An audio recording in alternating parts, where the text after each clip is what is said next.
मालेगांव जमीयत उलमा की तरफ से मालेगांव की ख़वातीन को,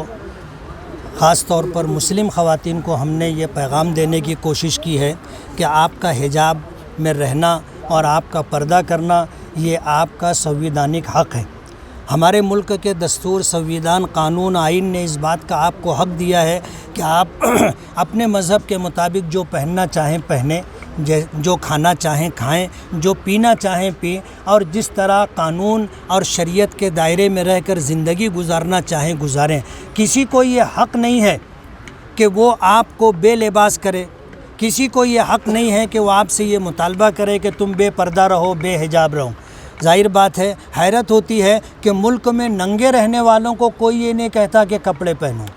कम कपड़े में रहने वालों को कोई ये नहीं कहता कि तुम अपने जिस्म को ढांको। हमारी बहनें बेटियां अगर आईनी हक़ और शरीयत की पासदारी करते हुए अगर वो पर्दा करती हैं, हिजाब में रहती हैं, तो उन्हें मजबूर किया जा रहा है कि वो बेहिजाब रहें, बेपर्दा रहें। ये मुल्क के आइन और संविधान के ख़िलाफ़ है, ये हमारी तहज़ीब और कल्चर के ख़िलाफ़ है, ये हमारी शरीयत के ख़िलाफ़ है। इसलिए हमने लोगों को जमा करके ये पैगाम दिया है कि आप जिस तरह हिजाब में रहती हैं, आपको हिजाब में रहने का हक़ है, कोई आपसे आपका ये हक़ छीन नहीं सकता। पूरा देश इस बात को महसूस कर रहा है कि मुल्क में फ़िरका परस्ती को बढ़ावा दे करके और ख़ास तौर पर अक़लियतों को, और अक़लियतों में मुसलमानों को टारगेट करके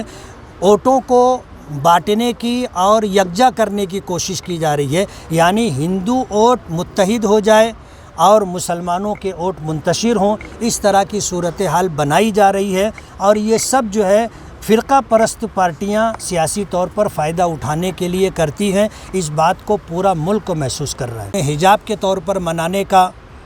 एक गुजारिश की है, एक ऐलान किया है, और उसका बैकग्राउंड ये है कि हमारे शहर की और जहाँ तक हमारी आवाज़ जाती हो वहाँ तक हर मुसलमान औरत पर्दे के साथ रहे, बेपर्दा अपने घर के बाहर ना निकले, ताकि लोगों तक ये पैगाम जाए कि पर्दा हमारी शरीयत का हुक्म है और हमारा ये आईनी हक़ है, कोई हमसे ये हक़ छीन नहीं सकता। अपने कि राम की बीवी सीता जिस ज़माने में उन्हें अगवा कर लिया गया था, उठा करके ले गए थे, बरसों का ज़माना उन्होंने गैरों की क़ैद में गुजारा, लेकिन उन्होंने अपनी इज़्ज़त की, अपनी आबरू की जिस तरह हिफाजत की, उसका सबसे बड़ा सबब हिजाब और पर्दा था। और उसका उदाहरण ये है कि उनके देवर लक्ष्मण ने जब